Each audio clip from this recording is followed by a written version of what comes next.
मैं शशांक शेखर। मैं हूं अनीशा। आप सभी का बहुत बहुत स्वागत है हमारे इस खास शो में जिसका नाम है नॉक नॉक लेट्स टॉक। बने रहिए अगले कुछ पल हमारे साथ, क्योंकि बहुत ही दिलचस्प बातें होने वाली है इस शो में और हम आपको मिलवाने वाले हैं दो खास मेहमान से। इनमें से एक हैं शानदार शख्सियत के मालिक, कामयाब इंडस्ट्रियलिस्ट मिस्टर कृष्णा खरिया और उनकी वाइफ मिस आंचल खरिया से। जी, हम बातें करेंगे इनसे दिलचस्प और इनके जिंदगी के हर पहलू पर हम गौर करेंगे। हाँ, उससे पहले एक सवाल अनीशा से पूछूं? जी सर। ये बताओ कि काम बड़ा के नाम? काम। Correct answer. वो कैसे? वो ऐसे कि अगर काम अच्छा हो, बड़ा हो, महान हो तो नाम यूं ही बन जाता है। जैसे हमारे मिस्टर खरिया है, उनके नाम की ही बदौलत लोग उन्हें पहचानते हैं। समझदार हो, बहुत आगे जाओगे। Thank you sir. चले अब आगे बढ़ते हैं और बुलाते हैं हमारे गेस्ट को।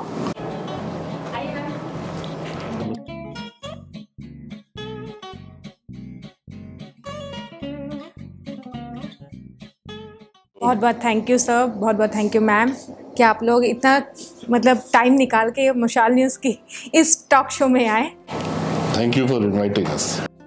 सर, बातचीत तो हम शुरू करेंगे, पर मैं उससे पहले चाहती हूँ कि हमारे जो सीनियर पत्रकार हैं वो हमारे जो गेस्ट हैं उन्हें पुष्प दे के सम्मानित करें, उनका वेलकम करें। ज़रूर।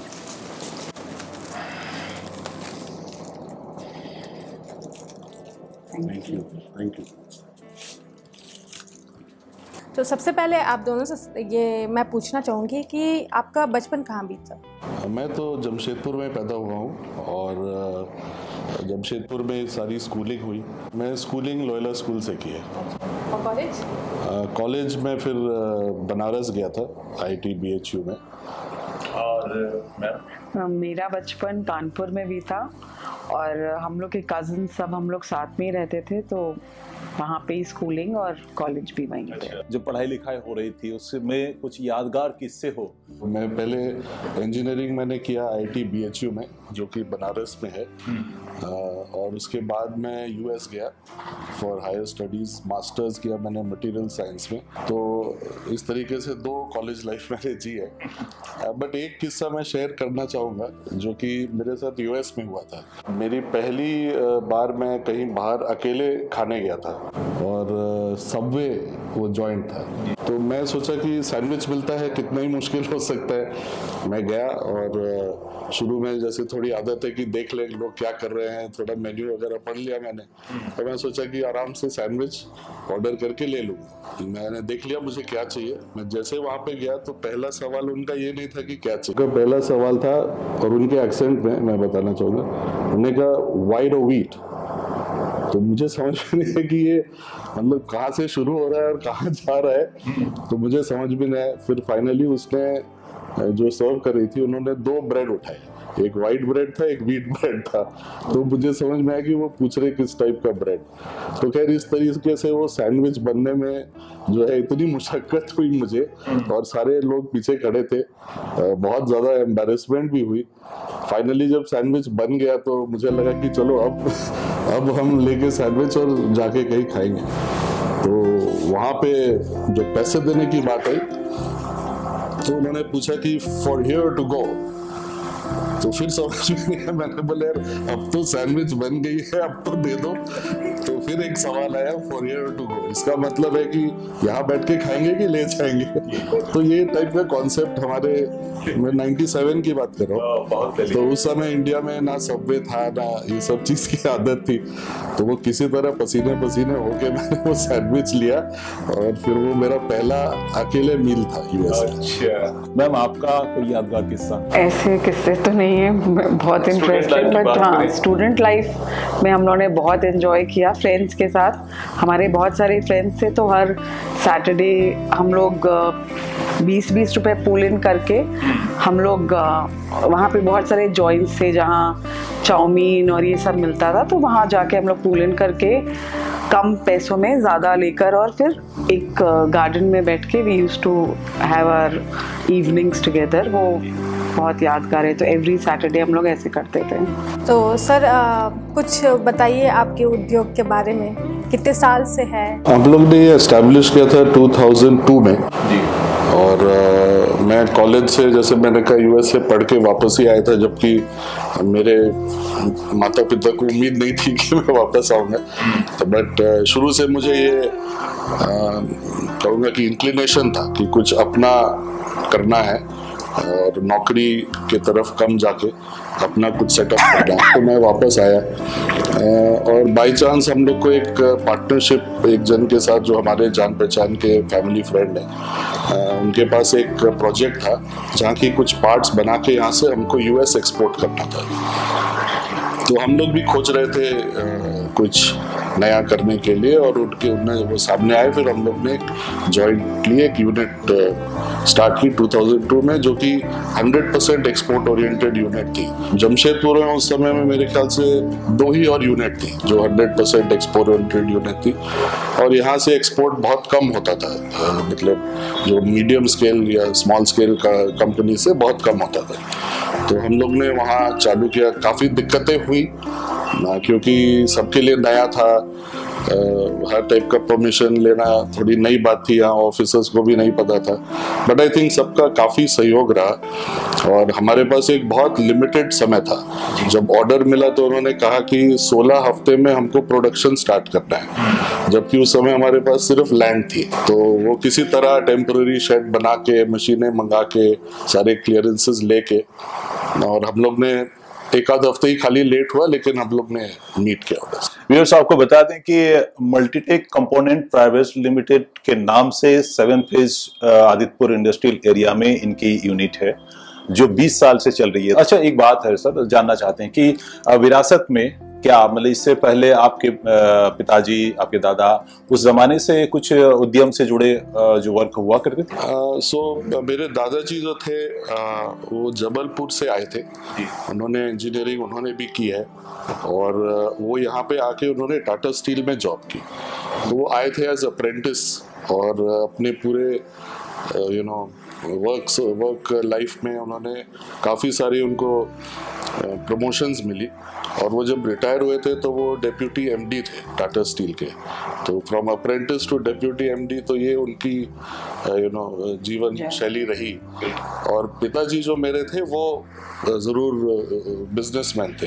तो मुझे लगता है कि विरासत जो है वो उद्यमिता की विरासत जो है उनसे मिली है, क्योंकि उनकी जो लाइफस्टाइल थी और जिस तरीके से वो अपना काम भी करते थे और लाइफस्टाइल जैसी उनकी थी, तो उससे बहुत प्रेरित होकर हम लोग यही समझ रहे थे कि हम लोग को भी अपना ही कुछ करना है। अच्छा, आपकी जो यूनिट है उसमें टोटल कितने वर्कर्स अभी काम कर रहे हैं? अभी मुझे लगता है करीब 150 वर्कर होंगे। खास करके इसमें जो आपकी खासियत है कि सारा जो आप जो बना रहे हैं, जो कंपोनेंट बना रहे हैं, वो एक्सपोर्ट किया जाता है। मतलब वो यूएस और वहाँ से इंपोर्टेड कार में लगती है, जहाँ तक मुझे मालूम है। इसमें वो आपका pressure revolving, pressure relief valve है, इस टाइप के जी, इस टाइप के कुछ छोटे कंपोनेंट्स हैं जो हम लोग ने डेवलप किए हैं। वहाँ पे जो क्राइसलर वगैरह इस टाइप की जो ब्रांड की कार्स हैं, जैसे जीप है जो इंडिया में भी बिकती है, तो जीप एक क्राइसलर का ब्रांड है। जीप में हमारी कुछ पार्ट्स लगते हैं। अब कुछ इंटरेस्टिंग गेम हम करना चाहते हैं आप लोगों के साथ, ताकि थोड़ा लाइट माहौल बन जाए। मैं चाहूंगी कि मैम और सर आप दोनों रेडी हो जाएं, और इस गेम का नाम है कि कौन किससे कितना जानता है। तो सवाल आप दोनों से रहेगा, बट जवाब आपको आपके पार्टनर्स के बारे में देना है। ठीक है, तो शुरू करते हैं। जाहिर सी बात है सर, आपने भी कभी कुकिंग तो की ही होगी। हाँ, यूएस में तो अपने ही बनाना पड़ता है। और मैडम जब शादी करके आई उसके बाद की है कि नहीं? मैडम आपने की है कि नहीं? मैडम के लिए कभी खाना बनाया कि नहीं? मैंने अनफॉर्चुनेटली नहीं किया, कभी नहीं। अच्छा, फिर भी अगर मैं बात करूँ तो आप दोनों में सबसे अच्छा खाना कौन बनाते हैं? मेरा तो इन्होंने टेस्ट ही नहीं किया, तो ये है कि ये अच्छा बनाते हैं। ये अच्छा बनाते हैं। आपने बोले टेस्ट नहीं किया, तो तुमको कैसे पता है? सुना, वही मैंने कहा कि मुझे पता नहीं, बट आई थिंक वो डेफिनेटली वो बहुत अच्छा खाना बनाती है। क्या खाना पसंद करते हैं इनके हाथ से? इनके हाथ से ये बनाती है एक पनीर खास किस्म का, वो हमेशा बहुत अच्छा बनता है। जब आप पहली बार मिले दोनों, ड्रेस क्या पहनी थी? मैडम आप बताइए इनके बारे में, और सर इनके बारे में याद आ रहा है कुछ? ये तो एक्चुअली 2002 में इन्होंने फैक्ट्री सेटअप की थी, और 2003 में हमारी शादी हो गई थी। तो हो रहा था कि इनको आना है हमसे मिलने कानपुर, बट ये आ नहीं पा रहे थे बिकॉज़ वो फैक्ट्री में ही बिजी थे। तो ये हुआ कि हम लोगों को आना है, तो उनको लगा अच्छा ठीक है। तो मेरी मम्मी पापा और हम यहाँ पे आए थे इनसे मिलने। तो एक दिन हुआ तो नहीं मिल पाए क्योंकि बहुत बिजी थे, कुछ एक्सपोर्ट का कुछ। तो फिर दूसरे दिन लंच पे हम घर गए, तो ये लंच टाइम पे फिर पहली बार आए। तो हम बाहर वरांडा में ही बैठे थे, तो ये आए तो वही फैक्ट्री के शर्ट पैंट पहने हुए थे। किस कलर की? आई थिंक चेक शर्ट था और ब्लैक ट्राउजर्स होंगे। इतना नहीं याद है। बहुत याद है, 20 साल हो गए फिर भी कोई याद है? देखते सर को कितना याद है। मैं जब फैक्ट्री से आया, जैसे उन्होंने कहा कि सही बात है, तो ऑलरेडी लेट हो गया था मुझे पहले पहुंचना था घर। तो जहाँ तक मुझे याद है शायद ब्लू कलर की साड़ी पहनी थी इन्होंने, मुझे ढंग से याद नहीं है ब्लू है या ऑरेंज है। सही है, सही बोल रहे हैं या आपको भी याद नहीं? पिंक सॉरी पिंक मैंने पिंक पहले कहा। बात है कि जो भी पहनी थी बहुत अच्छा पहनी थी। अच्छी लगी। अच्छा एक बात सर, आमतौर पे हम सभी की बात कर रहे हैं, परिवार में किसी न किसी वक्त किसी कारण से झूठ बोलना पड़ जाता है, बहानेबाजी करनी पड़ती है। तो आप दोनों से सवाल है कि एक दूसरे के बारे में आपके कि कौन ज्यादा मतलब झूठ बोलता है? ये तो कभी झूठ नहीं बोलते, चाहे बोलती है। हाँ, मतलब अगर कवर अप कुछ करना है तो हम हल्का फुल्का कर सकते हैं, बट ये झूठ कभी नहीं बोलते। मैं झूठ इसलिए नहीं बोलता क्योंकि जब बोलता हूँ पकड़ा जाता। अब मेरा एक और सवाल है। अच्छा आप बताइए, आपके पार्टनर के आंखों का रंग क्या है? देखना नहीं है। क्या सवाल भी तुम्हारा है। मेरे हिसाब से डार्क ब्राउन। ब्राउन। इधर ब्राउन भी। चलिए बहुत अच्छा रहा ये। सर झारखंड में जो उद्योग की मौजूदा स्थिति है उसके बारे में आप कुछ प्रतिक्रिया देना चाहेंगे?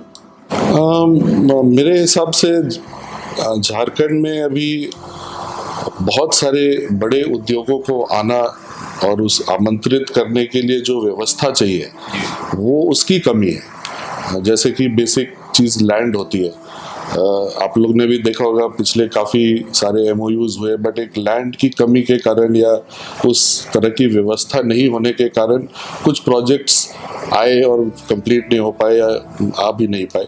तो आई थिंक ये बहुत ज़रूरी है कि कुछ बड़े उद्योग, आप जैसे जानते हैं टाटा मोटर्स जमशेदपुर में है और उनके कारण काफ़ी सारे छोटे उद्योग आदितपुर में लगे हुए हैं और बहुत क्षमता है यहाँ के स्मॉल इंडस्ट्रीज़ के पास, पर टाटा मोटर्स के अलावा कोई और कस्टमर नहीं। और जमशेदपुर स्पेशली की अगर बात करें तो जो कनेक्टिविटी की इश्यूज़ है, रांची में एयरपोर्ट होने के कारण थोड़ी अच्छी हुई है, बट मुझे लगता है कि ये एक बहुत बड़ा प्रॉब्लम है कि झारखंड में उद्योगों को और ख़ास करके बड़े उद्योगों को लाने की बहुत ज़्यादा ज़रूरत है। बहुत सारे स्टेट्स हैं, गुजरात को आप देख लीजिए, इवन वेस्ट बंगाल को कुछ टैक्स शॉप्स देते हैं, उड़ीसा बहुत अच्छा एग्जाम्पल है। तो कुछ टैक्स शॉप्स देना है, कुछ इस तरीके से आई वुड से रिझाना है कि बड़े उद्योग यहाँ पे आके सेटअप करें ताकि छोटे उद्योग उनके अंडर में और फल फूल सके। जी, लॉकडाउन का पीरियड बहुत ही दुखद रहा सभी के लिए और मेरे ख्याल से इंडस्ट्रीज जो है उद्योग जगत के लिए भी बहुत ही चैलेंजिंग भी रहा होगा। तो किस तरह से उस वक्त सरवाइव किया आपने? स्पेशली जो पहले 2-3 महीने थे कुछ भी व्यापार नहीं हो रहा था, तो काफ़ी सारे इश्यूज आए, बट आई थिंक थोड़ी मदद सरकार ने की थी एक लोन के तहत, तो जिन लोगों को ज़रूरत थी तो उस समय उससे काफ़ी राहत हुई। हालांकि अभी भी उसका आई थिंक पूरी भरपाई तो मैं नहीं कहूँगा हो पाई है, बट काफ़ी हद तक अब रास्ते पे आ गए। अब फिर लौट के आते हैं फैमिली लाइफ पे। मैं ये पूछना चाहूँगा कि मुलाकात 2002 की दिन की बात है ना, तो शादी जो है अरेंज थी? जी शादी अरेंज थी, फिर भी एक फीलिंग होती है ना कि मेरी दुल्हन आ रही है, एकदम मतलब दिलवाले दुल्हनिया ले जाएंगे उस टाइप थी, वैसे कुछ फीलिंग शेयर करेंगे? आई थिंक हम लोग फर्स्ट टाइम जब मिले थे आई थिंक नवंबर में 2002 और हमारी शादी हुई मई 2003 में, तो बीच में काफ़ी 5-6 महीने थे हमारे पास, तो आई थिंक वो फिर एक दूसरे को जानने का सिलसिला, तो रात भर फ़ोन पे बात करना, फिर सुबह काम पे जाना, तो वो सिलसिला काफ़ी 5-6 महीने तक चला। तो डेफिनेटली एक्साइटमेंट तो जरूर रहेगा। जिंदगी में सब कोई तरक्की करना चाहता है, एक राह बनाता है और आगे बढ़ता है। आपसे हम पूछना चाहेंगे अब दोनों से ही, आदर्श आपके कौन हैं? मेरे आदर्श तो मैं कहूँगा कि मेरे दादाजी थे। जैसे मैंने आपको बताया कि वो जब आए थे तो एक आम परिवार से थे जबलपुर में। यहाँ तक हो गया था कि उनके पास उनके पिताजी ने उनको कहा कि आप आगे पढ़ाई नहीं कर सकते हैं, मेरे पास पैसे नहीं है। उनके 5 भाई थे और एक बहन थी, तो और उनकी शायद छोटी बर्तन की दुकान थी दादाजी के पिताजी। तो उन्होंने कहा कि मैं पैसे नहीं दे सकता, आप आके दुकान में हेल्प करो। तो उन्होंने कहा कि नहीं, मैं आपसे पैसे नहीं लूँगा, लेकिन मैं आगे पढ़ूंगा। उस समय मध्य प्रदेश से जो उनके कॉलेज था VJTI बॉम्बे में, उस समय प्रसिद्ध कॉलेज था इंजीनियरिंग का, तो वहाँ से मध्य प्रदेश से 2 खाली सीटें थी फॉर स्कॉलरशिप, जिसमें कि फ्री पढ़ाई होती थी। तो उन्होंने वो एग्ज़ाम दिया और उसमें वो 2 में से 1 चुने गए, और वो फिर गए और वहाँ पे उन्होंने अपनी इंजीनियरिंग कंप्लीट की, डबल इंजीनियरिंग की उन्होंने, मैकेनिकल और इलेक्ट्रिकल दोनों। और फिर वहाँ से उनको टाटा स्टील में अप्रेंटिस की नौकरी मिली। तो अननोन शहर था, नया शहर था उस समय, टॉकिंग अबाउट ऑलमोस्ट 1940s की बात है। तो वो यहाँ पे आए, उन्होंने नौकरी शुरू की एज अप्रेंटिस, और अल्टीमेटली जब वो ऊपर तक आए तो ऐसा एक समय आ गया था जब जो रूसी मोदी साहब थे वो मैनेजिंग डायरेक्टर थे टाटा स्टील के, और उनके पास अभी कुछ समय था और ये इनके नेक्स्ट लेवल पे आ गए थे और इनको प्रमोशन की ज़रूरत थी। तो इनके लिए डेप्यूटी MD का पोस्ट क्रिएट किया गया टाटा स्टील में पहली बार। और की बात है ये 1970s में उनके लिए ये पोस्ट क्रिएट की गई। तो एक अप्रेंटिस जो कि लोएस्ट लेवल है, वहाँ से राइज करके कंपनी के आप समझिए कि ऑलमोस्ट मालिक हो जाना।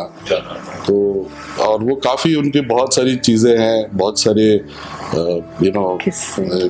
तरीके हैं जो कि वो एक आइडियल है। अगर हम उनके तक पहुँच पाए तो बहुत बड़ी बात है।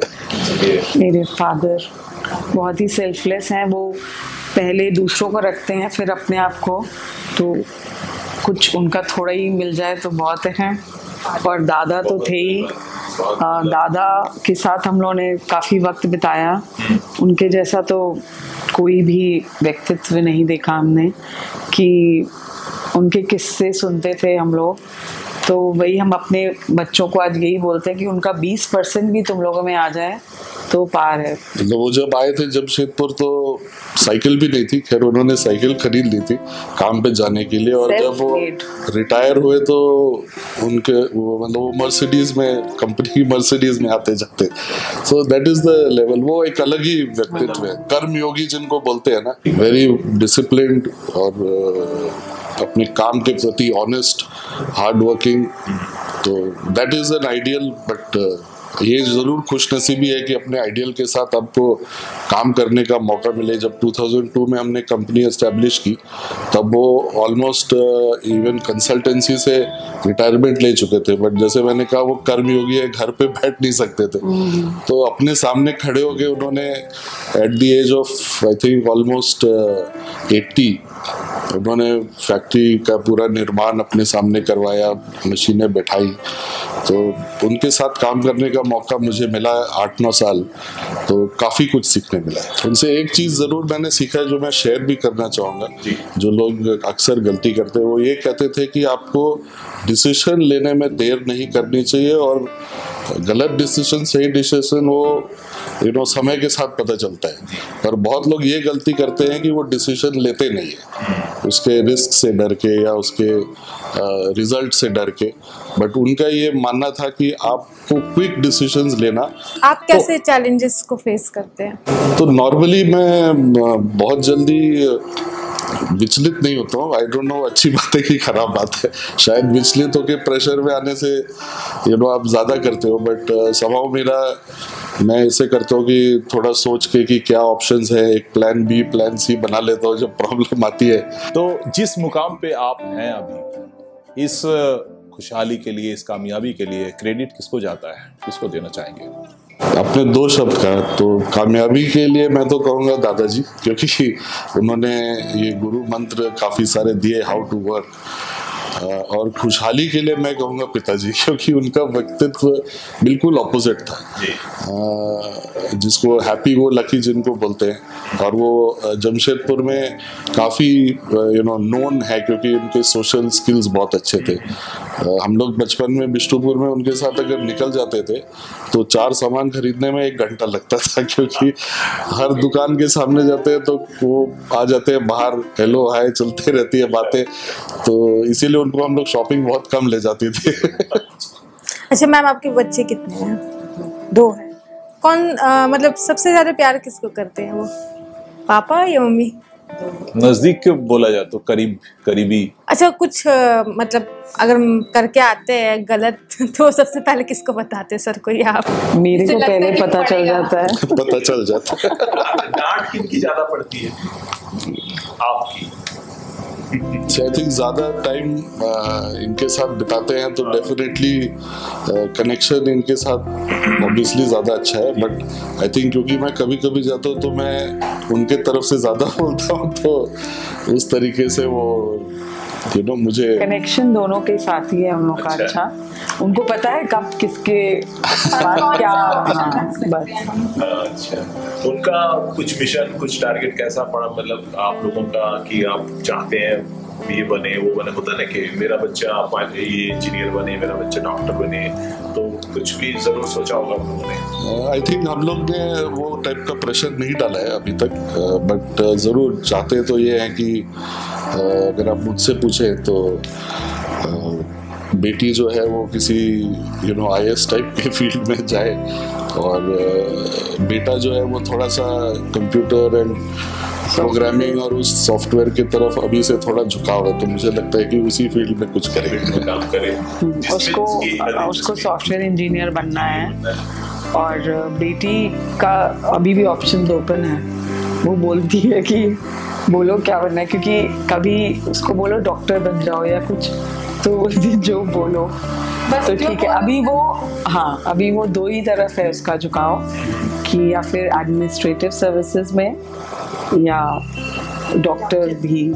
उसकी बुआ डॉक्टर है। अब बात करें हॉबी, क्या हॉबी है आप दोनों की? अलग अलग अपने बताएं। पहले आप बताइए। मेरा तो listening to music, social service और रीडिंग।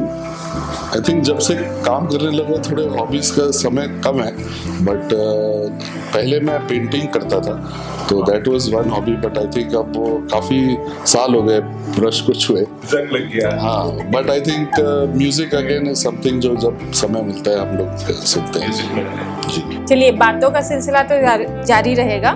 फिलहाल हम एक और गेम खेलेंगे जिसका नाम है दम सराज, जिसमें आप जो है अपने पार्टनर को उस वर्ड को आइडेंटिटी करने के लिए सिर्फ इशारा करेंगे, या उस वर्ड से रिलेटेड कुछ वर्ड आप जोड़ सकते हैं, लेकिन आपको वर्ड पूरी तरह बताना नहीं है, वो आपके पार्टनर को पहचानना है क्या वर्ड है। तो शुरू करते हैं। वो समझने के बाद मैम आंसर देंगी कि हाँ। तो शुरू करेंगे सर से। हाँ, बिल्कुल बिल्कुल। तो चलिए, पहला वर्ड क्या है सर? पहला वर्ड ये है मैडम। वो जो रात में हम लोग रैकेट से जिसको खोजते हैं, मच्छर।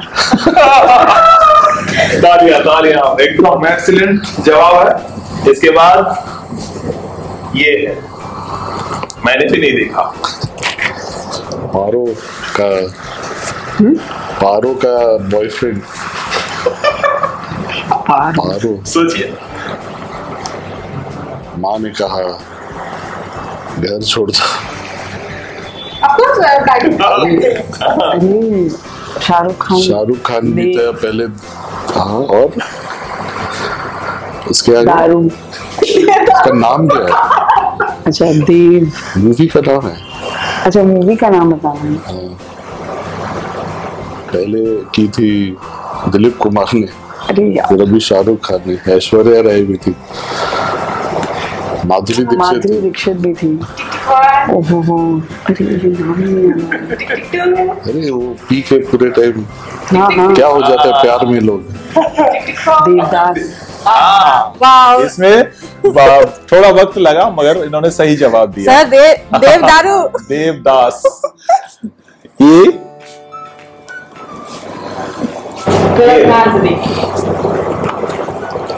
तो जो खेतों में लंबा उगता है, जो तुम्हें बहुत अच्छा लगता है खाने में, सही है, सही है, पहचान रही है। ये देखिए, अरे क्लू अच्छा दे रहे हैं इसीलिए। जो गुजराती लोग का फेवरेट स्नैक है। ढोकला। वाह क्या बात है, अब बहुत मजा आने वाला है। ये लास्ट है। अब देखिए, जिसको किसी खाने में डाल दे अगर किसी को परेशान करना हो। जमाल गोटे। एकदम जीत चुकी है।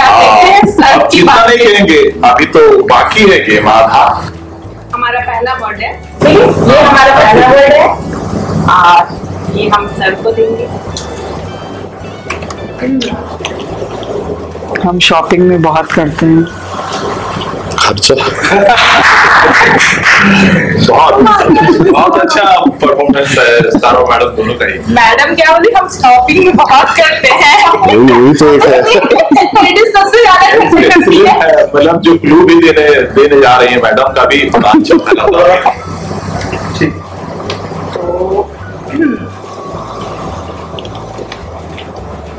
बॉटल में क्या लगता है? ढक्कन। वाह, और देखते हैं ये वाला हो गया, दिखाओ।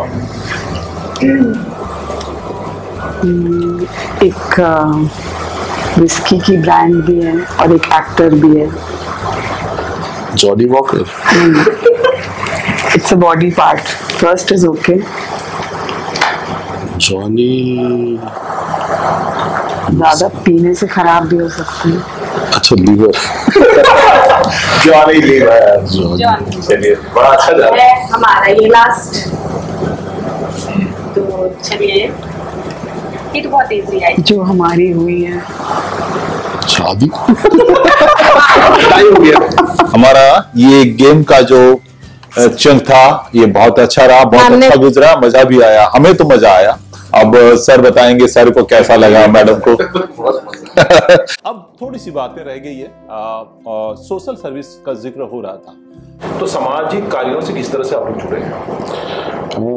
मैं 2 संस्थानों से जुड़ा हूँ जो कि एक्टिवली सोशल वर्क में इन्वॉल्व है। एक है यंग इंडियंस। ये जो संस्था है ये CII जो कॉन्फेडरेशन ऑफ इंडियन इंडस्ट्री है उसकी एक शाखा है, आप कहो, या विंग है। और ये क्या है कि सारे जो सिर्फ यंग लोग हैं उनके साथ उनका ग्रुप है। तो जमशेदपुर में भी एक चैप्टर है, ऐसे करीब 53 चैप्टर्स है ऑल ओवर द कंट्री। इनका मेन उद्देश्य यही है कि अपने शहर में और शहर के अराउंड कुछ चीज़ें लेके चलते हैं, जैसे कि एक बच्चों के लिए चाइल्ड सेक्सुअल अब्यूज़ है, उसकी अवेयरनेस क्रिएट करना उसके अगेंस्ट। तो इस टाइप के उनके 4, 5, 6 प्रोजेक्ट्स हैं, फील्ड्स हैं, उसके में काम करते हैं। तो मैं उनसे जुड़ा हूँ। मैं इस चैप्टर का चेयरमैन भी रह चुका हूँ 3 साल पहले। और दूसरी संस्था है रोटरी, जिससे कि मैं अभी 1 साल ही हुआ है मुझे रोटरी ज्वाइन किए। और उन लोग भी सेम चीज़ है कि उनके अलग अलग एरियाज ऑफ वर्क है और वो कोई एज बार उसमें नहीं है, तो सारे उम्र के लोग उसमें हैं। तो काफ़ी सारे उनकी एरियाज ऑफ वर्क है जिसमें काम करते हैं। तो ये 2 संस्था के थ्रू हम लोग बहुत अच्छा कर रहे हैं। मैम आप? हम भी यंग इंडियंस से जुड़े हुए हैं उसमें जो भी हमारी ज़रूरत का काम होता है वो हम करते हैं। और एक है जमशेदपुर वुमेन्स कोऑपरेशन JWC, उससे जुड़े हैं। तो उसमें कभी ऑर्फन्स के बच्चे, कभी वृद्ध, कभी ब्लाइंड, कभी किसी को भी कुछ भी मदद की ज़रूरत होती है, तो जितना हम कर सकते हैं हम लोग करते हैं। सर आप अपने एम्प्लॉयज़ के लिए क्या क्या करते हैं? एम्प्लॉयज़ तो खैर ऑब्वियसली काफ़ी सारी चीज़ें हैं जो सरकार की तरफ से भी बाध्य हैं जो हम लोग करते हैं। बट एक चीज़ हम लोग जो करते हैं कि हमने एक कॉर्पस बना के रखा है, जिससे कि किसी भी वर्कर को अगर जेन्युइनली कुछ रिक्वायरमेंट है, कोई बीमार पड़ जाता है, किसी के घर में शादी होती है, तो एक एडवांस के रूप में हम लोग उनको देते हैं, जो कि 6 महीने जैसा अमाउंट है उसके हिसाब से हम लोग ले लेते हैं वापस। तो जब ज़रूरत है तो उनके पास एक सपोर्ट सिस्टम है। अपने मित्रों जो शुभचिंतक हैं, उद्यमी हैं, जो साथी हैं, कलीग हैं, इसके अलावा जो आपके वर्कर्स हैं, उनके लिए अब आखिर में मैसेज क्या है आपका? आई थिंक कोविड के बाद शायद ये मैसेज है कि सब कुछ बहुत ही अनप्रिडिक्टेबल है दुनिया में। तो ज़रूर खूब मेहनत किया जाए, खूब काम भी किया जाए, बट साथ साथ खूब एंजॉय भी किया जाए। मैं यंग जनरेशन के लिए मैं सिर्फ एक चीज़ कहना चाहूँ, जो मैं नोटिस करता हूँ आजकल की डिवाइसेस बहुत सारे आ गए और हम लोग ज़्यादा समय डिवाइस पे बिता रहे हैं। शायद हम लोग के लिए भी ऐसा हो, जो ये सोशल कनेक्ट एक है, एक दूसरे से फिजिकली मिलना जुलना, आई थिंक ये एक स्किल है। स्पेशली कोविड के समय बच्चों में जो 2 साल तक ऑलमोस्ट घर पे थे, स्कूल भी नहीं गए, तो वो एक सोशल एंगल और फिजिकल मीटिंग ये बिल्कुल भी जाना नहीं चाहिए। हार्ड वर्क एंड ऑनेस्टी, इसका कोई रिप्लेसमेंट नहीं है। मैम, कुछ आपका अंतिम संदेश? बस खुशी रहें और ज़िंदगी को अच्छे से जिए, बस सबकी सहायता करें। मैम और सर, आप लोग आए, आप लोगों ने इतना टाइम दिया, उसके लिए बहुत बहुत धन्यवाद। और हम चाहेंगे कि हमारे जो CEO है वो आप लोगों को टोकन ऑफ मेमोरी देकर सम्मानित करें। तो चलिए हम बुलाते हैं हमारे CEO अमित सर को। आइए अमित सर। और ये है हमारे गेस्ट।